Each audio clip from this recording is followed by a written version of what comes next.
Падот височина е причина за смртта на тинејџерот од Скопската гимназија Ѓорги Димитров, покажала обдукцијата, соопшти Министерството за внатрешни работи.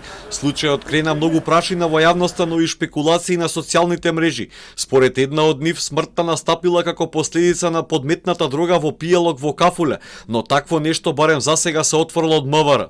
Како што дознава Телма од своји извори, падот од височина е од зграда во која семејството имало стан, а при тоа ниту резултатите од токсиколошките анализи се уште не се готови. Тие треба да дадат одговор на прашањето дали кај лицето воопшто имало присуство на психотропни супстанци или не. На 12.3.2023 во СВР Скопје е пријавено дека на плочник пред зграда на подрачјето на центар е пронајден починат ЈТ.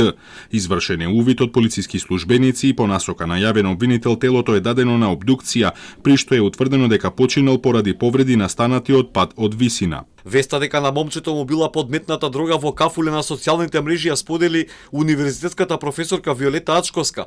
Таа на Facebook напиша дека гимназијалец починал под сомнителни околности, пост кој по бурните реакции што ги предизвика во јавноста подоцна беше избришан.